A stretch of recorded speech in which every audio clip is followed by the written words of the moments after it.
All right, guys, I've been sitting on this story for a few days because I really wanted to do my own research. Now, folks, we already know that the presidential election is only a few months away. But in previous elections, there has been this effort to say that Russia is interfering in our elections. Back in 2016, they said that President Trump got elected with the help of Russia. In 2020, the deep state came out and said that, the Hunter Biden laptop story was Russian disinformation to help Trump get into the White House again. Folks, something new now has come to light. And this actually involves YouTubers. Many of who are actually on the right. Now, Lauren Chen, I haven't watched her videos in a while. Honestly, guys, I didn't even know about Tenet Media. You guys know over here we kind of do our own thing. I can't keep up with every single thing out there. But I've actually seen her videos, but it's been a while. Sporadically, I would actually see her videos on YouTube and watch them. But I wasn't a constant watcher of her videos. Now, Benny Johnson, I watch Benny Johnson all the time. Tim Pool, I watch him. Matt Christensen, actually, I watched his videos for a bit there too. Now, Lauren Chen has been banned off of YouTube. All of her channels, Thanos snap, gone, just like that, over allegations. Now, keep in mind, folks, this is allegations, okay? They were saying that Lauren Chen took Russian money and recruited mainly right-wing influencers to promote Russian propaganda and stuff like that. Basically, in a nutshell, okay? But the thing is, I've actually listened to Benny Johnson, listened to Tim Pool. They don't push any Russian propaganda. Now, when it comes to Tim Pool, I believe he actually basically leased out one of his shows, Pop Culture Crisis. It's still on YouTube, by the way. It started before Tenet Media. And Tenet Media, I believe, just got a licensing agreement with Tim Pool. They got to use his likeness or whatever. And that was actually on Tenet Media. Okay? But Russian propaganda, I kind of missed that. Tim Pool, definitely anti-war. Benny Johnson, he hasn't been pushing any Putin stuff at all. Not at all. Now, this DOJ, now remember, this is Biden's DOJ. So take that with a grain of salt, folks. Take it with a grain of salt. Biden's DOJ apparently raided Lauren Chan's and maybe it's the Tenet headquarters. I don't know exactly, okay? But definitely Lauren Chen and her husband, Lim. Tenet Media now is shut down because they're basically saying that that Tenet Media is a operative for Russia. Okay? So let's look at this right here, guys.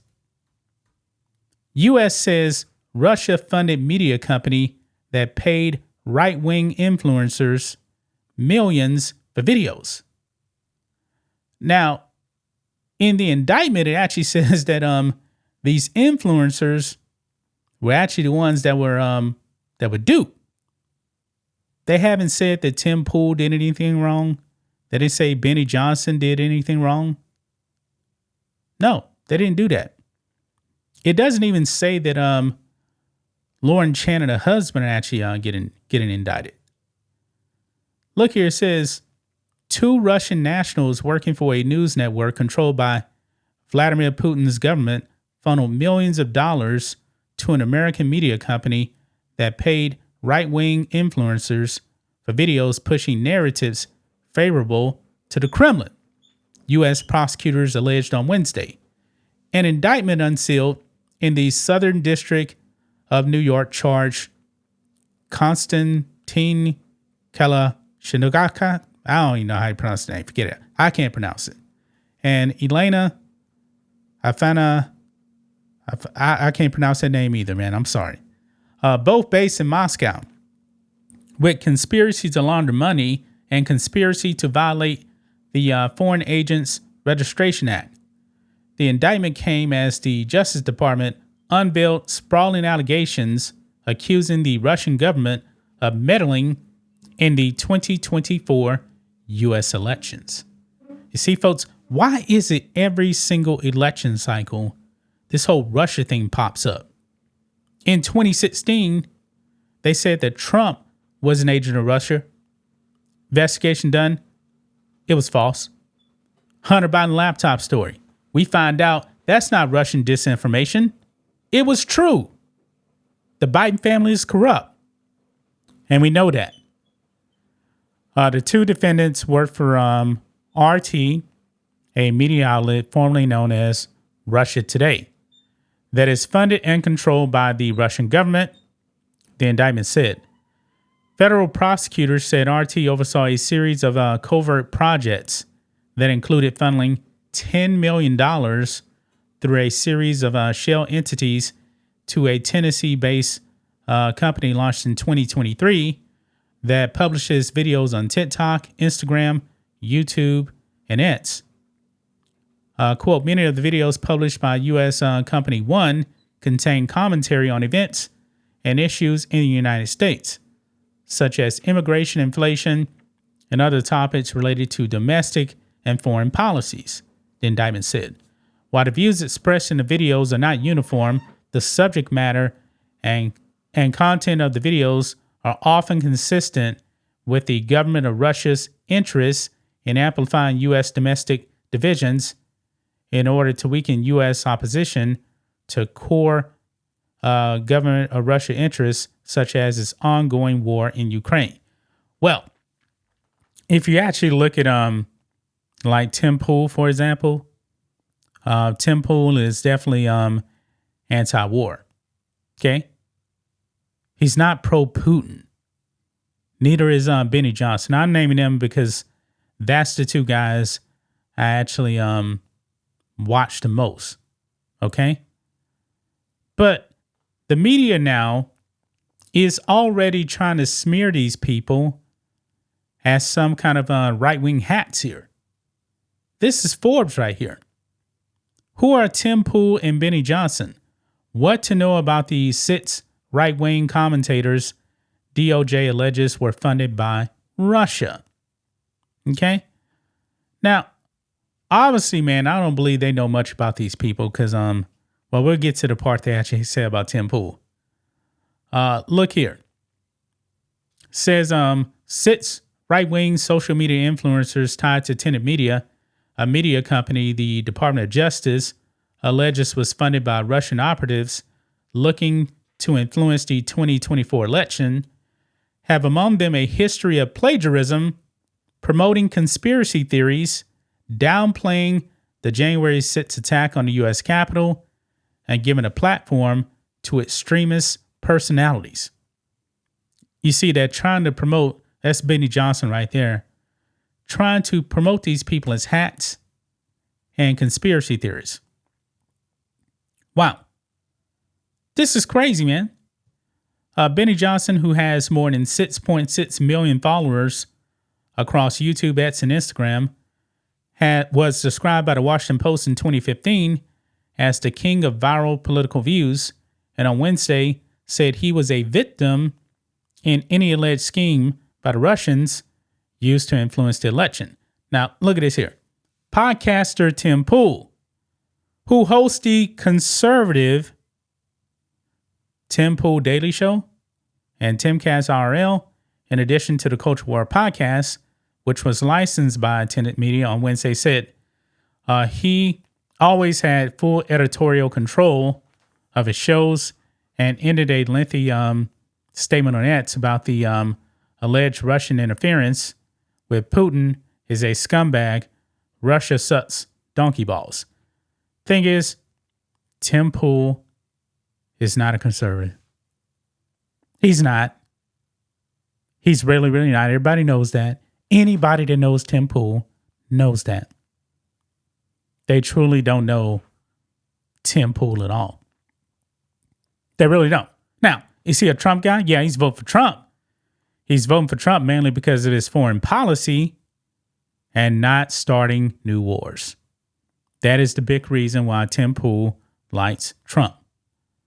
And they talk about Dave Rubin here, Matt Christensen, Taylor Hanson, Lauren Southern. But here's the thing, man. Lauren Chen has been pretty anti-Trump.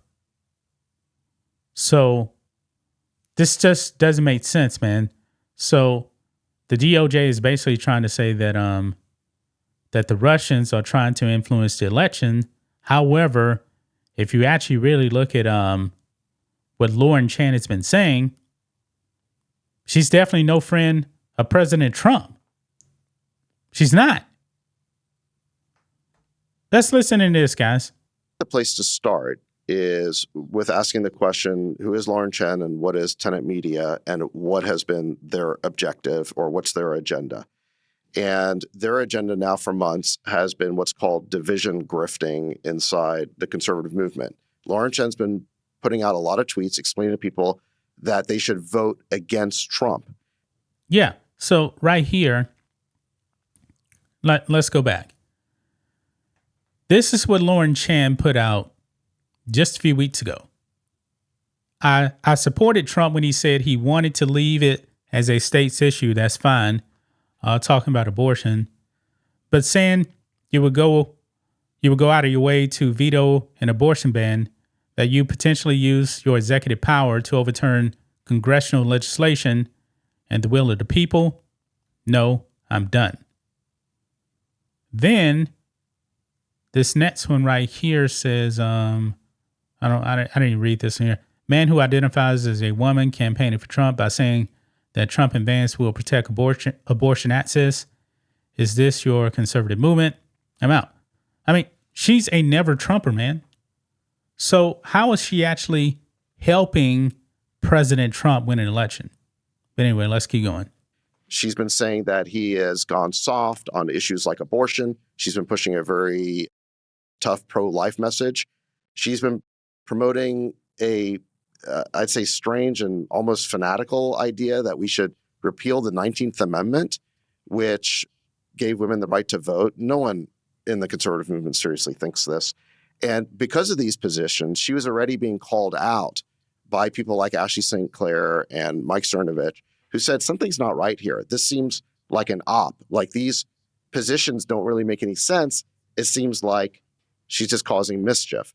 So the place to start here is to recognize that if the Russians were paying Tenet Media to put out content, that content was actually anti-Trump. It was trying to get people to vote against Trump. Ding, ding, ding, ding, ding. And just the other day, didn't Putin say that he was supporting Kamala Harris? I do believe he said that. Trump was extremely hard on Russia. Now, I'm pretty sure Vladimir Putin doesn't want to see President Trump back in the White House whatsoever. So I think the place you have to start is by asking the question, why would Vladimir Putin want to get Kamala Harris elected? In fact, Putin just came out today and announced his endorsement of Kamala Harris. Yep. So perhaps the Russians have an agenda to get Harris elected. I could see why. She is the much weaker candidate. She's afraid to take questions on the tarmac. Trump is strong. He's authoritative. And I could see why they might prefer to have a President Harris than a President Trump. Jake, Al, this is the third straight election in America in which we've been led to believe that there is essentially massive Russian interference in our election. But I think we should ask, what did we learn since the last two elections? In 2016, we had the Steele dossier, which hatched the whole Russiagate hoax. We subsequently found out that Hillary's campaign created the Steele dossier. Yep. And then that was taken up by the deep state. They basically did a investigation of the Trump campaign. They went to the FISA court They lied to the FISA court. And we had a 2-year independent counsel investigation based on a piece of opposition research that turned out to be completely phony. But we heard every day on cable news for years that the Russians had somehow interfered in that election. Never proven. In 2020, we heard that the Russians again were interfering because you had those 51 security state operatives say that Hunter Biden's laptop was Russian disinformation. That turned out to be a total lie. The laptop was authentic. That was just a made-up story that the Russians were involved. After that, let's not forget, there was NewsGuard and Hamilton 68, which were 2 bogus media watchdog groups that were deep state ops that were designed to get conservative content censored as Russian disinformation. So now, after all of these ops in which it was alleged that the Russians interfered in our elections and those stories turned out to be completely bogus, we now have this new one about Tenet Media. And I don't know the truth of this story. I can't say one way or another whether it's accurate or not. But what I've learned is not to take these things at face value. And if we are to take it at face value, Tenet Media was working against Trump's interests. So apparently the Russians don't want Trump to win the presidential election. They want Kamala Harris. Yeah, he's right about that. He is absolutely right about that.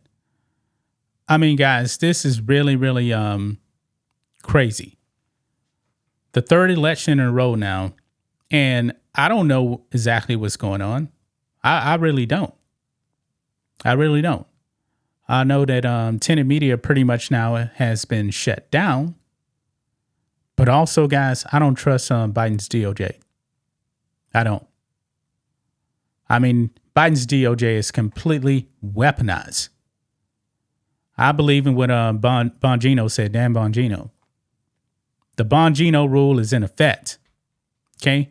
Don't jump to any conclusions. But however, man, one thing I do got a major problem with is that YouTube has already wiped out Lauren Chen's channels over allegations. Over allegations. That's scary. And I believe another person also that was associated with Tenet, I believe he was just a content creator too, got his YouTube channels wiped out. Also, by the way, The Blaze fired Lauren Chen over allegations. She was a contributor. I believe she had been there for a while too. I'm not passing any judgment because I really don't trust the Biden DOJ. Here we are again, months away from the election, and we have another thing with Russia going on from the DOJ. So I got questions. I'm not believing anybody. I'm not believing anybody whatsoever. But I'm pretty sure the mainstream media, just as you saw, was going to try to use this to smear people that support Trump on YouTube. Benny Johnson, man, got millions of subs. Tim Pool, massive company, man. Massive. But that's just my thoughts on this. What do you guys think of this? Black and White Network fans, let us know what you think about all this in the comments. Make sure to subscribe to the channel. And we'll catch you next time.